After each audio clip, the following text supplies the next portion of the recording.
이 특검 문제를 먼저 이제 선관위 이슈로 넘어가서 특검 문제로 넘어가야 되는데, 일단 합의문 한 번만 좀 띄워보겠습니다. 이게 특검은 당연히 국민의힘 주도로 해야 돼요. 국민의힘 주도로 해서 국민의힘에서 특검을 해야지 그동안 민주당이 선관위랑 한편처럼 보여졌지 않습니까? 그래서 저는 이게 지금 완전히 끝난 건 아니고 곧 의원총회에서 이거를 추인을 받으려고 할 텐데, 이거는 좀 반대하는 의원들도 꽤 많을 것 같아요. 그래서 이 부분에 대해서는 지금 뭐 당 대표도 마찬가지였고 뭐 저도 마찬가지고 국민의힘 추천 특검을 계속 밀어붙여야 된다 이런 거거든요. 근데 이게 제가 내용은 좀 설명을 드릴게요. 만에 하나 이게 의원총회에서 뒤집어지지 않으면 제가 무슨 표결권이 한 100표 들고 있는 게 아니니까요. 만약에 뒤집히지 않으면 어떻게 해야 되느냐, 이거 제가 좀 고민을 해봤어요. 그러니까 원래는 국민의힘 주도 죄송해요. 국민의힘 주도 특검이 당연히 간명하고 훨씬 좋은데, 이 방식은 좀 굉장히 복잡하게 설계가 돼 있어요. 일단은 방식부터 좀 설명을 드릴게요. 대한변협에서 3명을 특검을 추천하고 법학전문대학원 협의회에서 3명을 추천합니다. 변협은 제가 그때도 지적했다시피 유철한 변협협회장이 있었던 곳이니까 변호사협회에서 추천한다는 게 저는 적절하지 않다고 봐요. 근데 뭐가 있냐면, 변협도 우리가 세게 압박을 하면 좌파 변호사들만 추천하기가 좀 어렵습니다. 그러니까 우파 성향의 변호사도 같이 추천할 수밖에 없어요, 하게 되면. 그래서 근데 만약에 대한변협이 추천하도록 하면 뭐가 문제냐, 좌파 변호사 한 명 추천하고 우파 변호사 한 명 추천하면 나중에 이재명이 임명할 때 당연히 좌파 변호사를 찍을 거 아니에요. 그러면은 민주당이랑 짜고 치는 특검이 무슨 의미가 있습니까? 그래서 그건 안 되는 거고요. 그 다음에 법학전문대학원 협의회는 그 회장이요, 홍대식 교수인데 윤석열 정부에서 공정거래위원장 후보군으로 올랐던 사람이에요. 그러니까 이분은 무슨 특별한 정치 성향이 있거나 하진 않고 특별히 무슨 좌파 교수다 이런 분은 아닌데, 기본적으로 대한변협에서 3명 추천하고 법학전문대학원에서 3명을 추천하는 거죠. 근데 이렇게만 추천을 하게 되면은 이거는 하나 많아요. 이거는 지금 문제가 많이 생깁니다. 근데 여기다가 한 단계 더 안전장치를 둔 거예요. 이대로 가면은 너무 민주당 입맛대로 되게 뻔하니까. 그래서 국민추천위원회라는 걸 또 만들어서 이때는 여야가 동수입니다. 국민의힘 3명, 민주당 3명.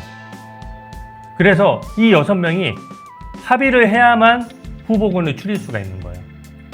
그나마 이게 되게 문제점이 그래도 많은데도 불구하고 이게 관철됐을 때 그럼 우리는 어떻게 해야 되느냐, 변협하고 로스쿨 협의회에서 이상한 변호사를 추천 못하도록 저는 완전 인사검증하듯이 다 뒤집어 엎어가지고 계속 말 그대로 성역 없이 수사할 수 있는 특검을 억지로 막 밀어넣는 수밖에 없어요. 근데 저는 이 국민추천위원회에서 국민의힘이 3명을 추천할 때 잘해야 되는 것이 사실상 비토권이 있는 거거든요. 민주당 비토권, 국민의힘 비토권이 있어서 이 6명이서 완전히 합의를 하지 않으면은 다시 추천을 해야 돼요. 원점으로 돌려서. 그러니까 사실상 마음에 드는 이제 특검이 우리가 신뢰할 수 있을 만한 특검, 제가 봐도 이 정도 특검은 인정할 수 있다라고 여러분도 그렇고 저도 수긍할 수 있는 그런 특검이 나올 때까지 계속 돌려볼 수 있는 안전장치를 둔 거예요.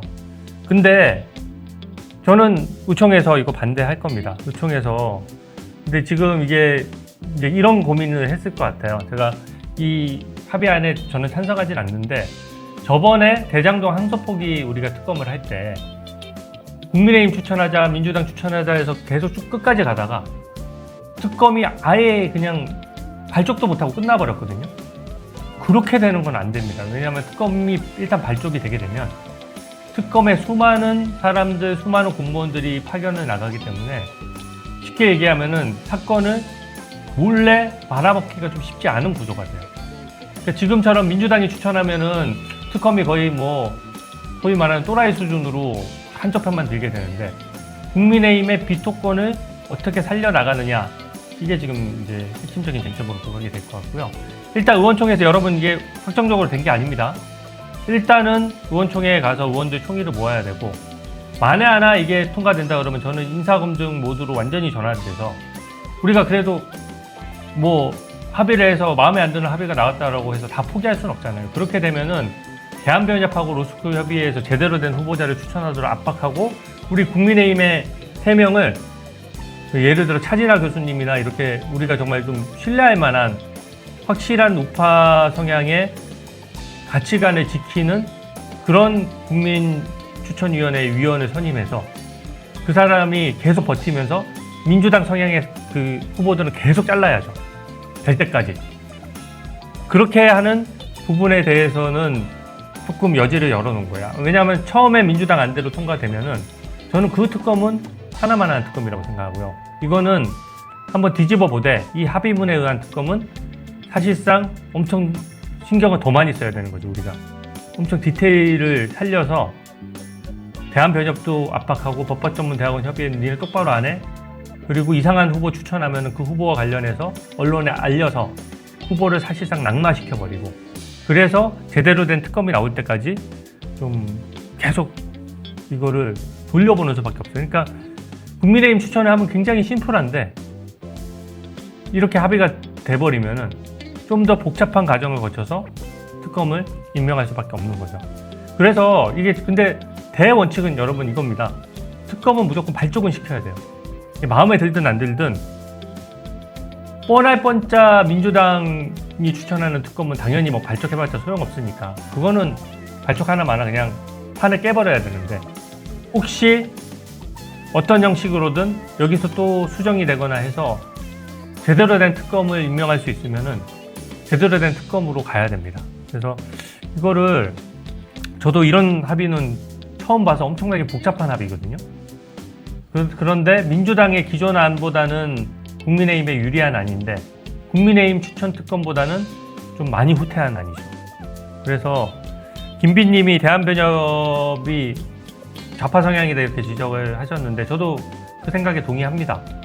근데 대한변협이 그 헌법을 지키는 변호사 모임부터 해서 헌변, 한변 이런 단체들도 대한변협에 속해 있기 때문에 그분들도 분명히 제대로 된 특검을 추천하긴 할 거예요. 근데 대한변협이 그 한변이나 헌변에서 그 우파 변호사 단체에서 추천하는 후보군을 완전히 빼고 추천하는지 아닌지 이런 것들을 저희가 잘 감시를 해야 되는 거죠.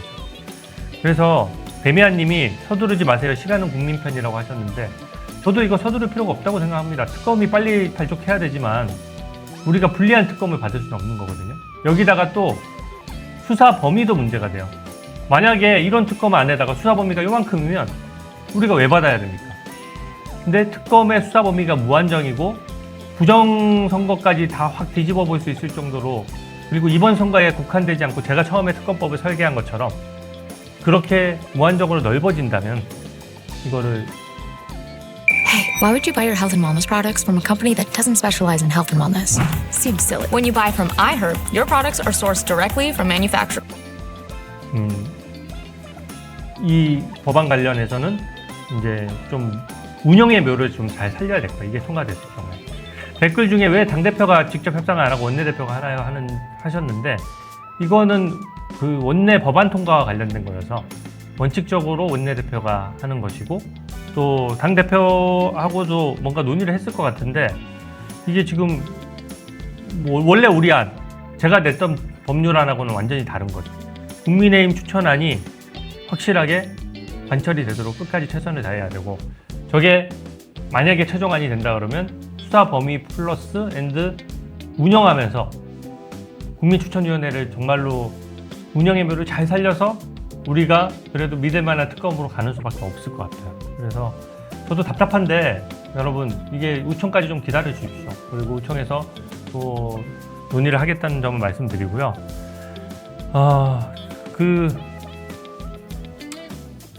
김비님은 특검을 하지 마세요 하는데 저도 그것도 방법이에요. 또 특검을 안 하고 우리가 올림픽공원을 중심으로 해서 더 강력한 장애투쟁을 이어가는 것도 저도 방법이라고 생각합니다. 근데 지금 그 올림픽공원의 장애투쟁은 투쟁대로 하면서 특검이 만약에 이 체제 하에서도 그래도 믿을 만한 특검이 임명될 수 있다 그러면 특검이 되면 장점은 딱 그거예요. 강제 수사권이 있다 보니까 뭐든지 까 뒤집어 볼 수가 있어요. 나는 성관이가 지금 왜 제가 재검표를 반대하는 줄 아세요? 성관이를 못 믿겠어요. 성관이를 못 믿다 보니까 어떻게든 우리가 신뢰할 수 있는 특검을 발족시켜야 되는데 국민의힘 추천안보다 저 합의하는 후퇴는 아니다 보니까 이게 지금 굉장히 더 논의를 해야 됩니다. 그래서 국힘 주도 특검 되도록 저희도 최선을 다할 테니까요. 좀 시간을 주시고 오늘 의총 결과를 조금 기다려 주십시오. 곧 의총이 곧 열릴 거거든요. 그리고 오늘은 좀 여러 가지 다룰 내용이 많아요. 제가 오늘은 민주당의 어떤 대형 비리도 하나 밝힌 게 있어서 여러분들하고 최초로 공유를 하려고 하는데 이 특검안은 최종안이 아니니까 이 정도 논의하고 넘어가겠습니다. 근데 만약에 이 안대로 혹은 이 안과 거의 차이 나지 않게 한다면은 저는 바로 인사검증 모드로 전환을 해서 이 대한변협하고 로스쿨 협의회부터 압박을 해 들어가야 돼요. 제대로 된 특검을 쥐어 짜내서 어쨌든 후보군이 국민추천위원회까지만 들어오면 이제 국민의힘 셋, 민주당 셋이잖아요. 그러니까 민주당도 비토권이 있지만 3대3이니까 우리 국민의힘이 확실하게 버텨주면 제대로 된 특검이 나올 때까지 계속해서 다시 추천하도록 할 수 있는 거거든요. 그렇게 되면 재추천권이 있기 때문에 이게 최종적으로 이 안 내에서 어떤 특검을 추천할 수 있을지는 조금 봐야 돼요. 그래서 실익을 따져봐야 됩니다. 이게 전략적인 선택도 좀 해야 돼요. 그래서 이거는 저를 또 좀 믿어주시고 제가 진정성 있게 싸워왔으니까요. 또 불리한 싸움이라도 어떨 때는 피하지 말고 싸워야 될 때가 있거든요. 그래서 오늘 일단 의총에서 좀 더 논의해보고 전 반대하는 민심 너무나 잘 알고 있습니다. 제가 올림픽 공원에만 몇 번을 갔는데 여러분들과 대화 나눈 게 얼마나 많은데 제가 그 마음을 모르겠습니까? 국민의힘 주도 특검이 당연히 정답이죠. 하지만 지금 그런 선택이 우리 뜻대로 되지 않았을 때 어떤 전략적인 스탠스를 가져갈 거냐 이것도 여러분들과 상의해 가면서 제가 좀 더 머리를 써볼게요. 지금 그 성관이 특검 이슈 때문에 굉장히 지금 화도 나고 여러분들 지금 댓글도 제가 지금 보고 있는데요. 일단 좀 더 많은 분들이 들어오실 때까지 제가 시간을 변경하다 보니까 한 번에 쭉 설명을 드리는 게 나을 것 같아서 일단 그 이재명 부동산 이슈 잠깐 영상을 보고 조금 몇 말씀을 나누고 본격적으로 성관이 이슈로 넘어가도록 하겠습니다. 일단 오늘 이재명이 되게 열채웠죠. 국무회의 영상 한번 좀 먼저 보시겠습니다. 불법과 편법이 동원되는 부동산 불로소득은 우리 사회의 공정, 상식을 파괴하고 국민 통합을 저해하는 가장 큰 주범이 됐습니다. 이게 보면서 되게 다들 이 기사가 오늘 뭐 스레드 인스타에 굉장히 도배가 됐었는데요. 자기한테 자기가 얘기하는 거랑 똑같은 거 아닌가요? 이게 완전히 이번에 부동산 팔면서 편법이고 본인이 불로소득이고 이게 아마 실액수로 따졌을 때 몇 억 안 들이고 지금 아파트를 사서 불로소득이 몇십억이에요.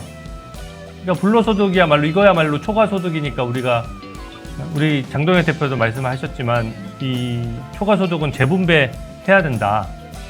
이런 얘기들이 많이 있는데 제일 어이없는 거는 지금 벌써부터 이재명식으로 편법으로 부동산을 좀 사고 팔자는 얘기가 나오고 있어요. 집주인이 대출해 주면 될 거 아니냐 이런 얘기거든요. 특히 이재명 재산이야말로 지금 불로소득이고 여러분 그거 아십니까? 이 이재명의 분당 아파트조차도 본인이 대통령 취임한 이후에 한 몇 억이 뛰었어요. 왜 그랬겠습니까? 부동산 정책을 완전히 바보처럼 하고 엉뚱하게 문재인 때 실패했던 방법 그대로 가다 보니까 자기 집값 자기가 올리고 자기가 편법으로 팔고 그로 인해서 또 소득은 소득대로 챙기고 또 돈을 그냥 빌려줬겠습니까? 공짜로 빌려줄 사람이 아니죠? 일종의 사채업이잖아요. 개인적으로 15억 원 가까이 되는 돈을 빌려주고 그게 이자만 따지더라도 그게 얼마입니까? 월 1,000만 원 가까이 이자 수익 뭐 얼마일지 액수는 정확히 몰라도 그 굉장히 7, 8%만 해도 이자 수익이 엄청날 거거든요. 유전님이 이재명의 자아 비판이라고 하셨는데 스스로 국민 통합을 저해하는 주범이다. 입틀어 박현님이 근저당 경제학이라고 하셨는데 정말로 맞는 말씀입니다. 근저당 경제학, 더불어 근저당. 네. 아유 죄송해요. 이재명 눈 모자이크 하라고 그랬는데 저희가 갑자기 틀다 보니까 미안합니다.